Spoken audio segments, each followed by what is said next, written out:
Welcome everybody to the webinar today. Very happy to be here and excited to talk to you about pre-authorizations. So let's go ahead and jump on in. Common issues that we see with pre-auth, obviously there's a lot of them, but the main things that I see are just changes. Change is inevitable. So never assume that you are going to know what is going to happen with a pre-authorization. If you feel like you've called this company 1,000 times and you get the same answer 1,000 times, that doesn't mean that on call 1001 that you're going to get some exact same answer. I feel like things are changing and they're not changing at times that we're expecting for them to change. So what types of pre-authorizations do we have? We have our online or through portals, which that's a lot of the ones that we see now. They're really pushing, wanting us to use online portals so we don't have to talk to human beings. So that's probably primarily how I do most of my authorizations. I dare say 90% of my authorizations go through portals now, at least to initiate the authorization. From there, I do have a few that I fax in the form because I either can't ever get a live rep on the phone or else I sit on hold forever, or their portal doesn't allow me to do what I want to do. So I start by faxing in the authorization form with the clinicals, and then they get the case started, and then we go from there. Then we do have our live rep authorizations, and that's just with the regular insurance company, or we then have our third party representatives that we can talk to as well, which are, with Availity, Evacor, Med Solutions, RadMD, all those different places. So those are our different types of pre-authorizations that are out there at this point. What are the benefits for this patient? What are the benefits? What is the pre-auth even needed? And who does this type of pre-auth? So those are the three questions that we need to ask before we even move forward to even going on to any sort of a portal. So benefits, obviously the most important, is this patient even eligible with this insurance company?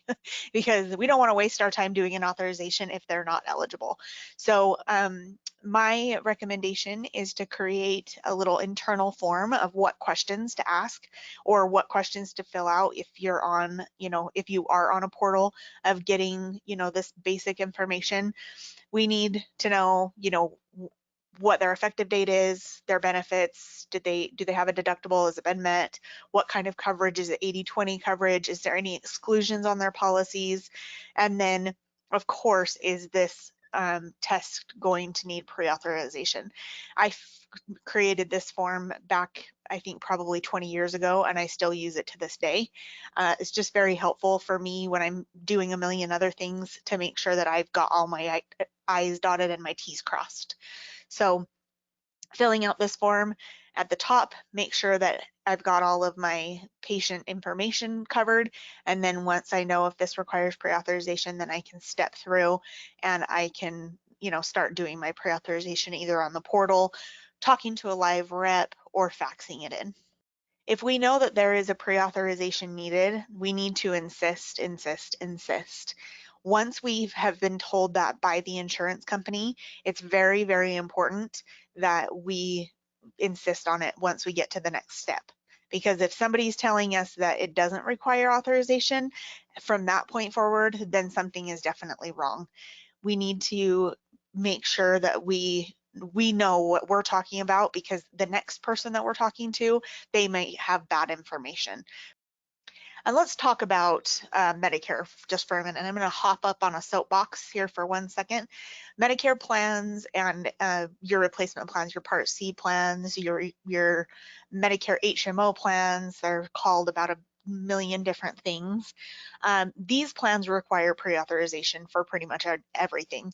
They require it for outpatient procedures, they require them for tests, they require it for infusions, and just because they have Medicare and then they have these replacement plans does not mean that this is a secondary. It actually replaces it, takes over for Medicare, and makes the Medicare red, white, and blue card obsolete. So let's talk about coverage policies for a minute.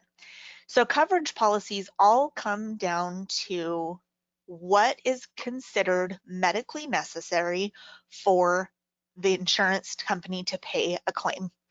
So in other words, what needs to be in your documentation in order for them to consider it medically necessary for them to A, pay, approve it to be done, and then B, pay your claim once it is done. So those are all things related to documentation.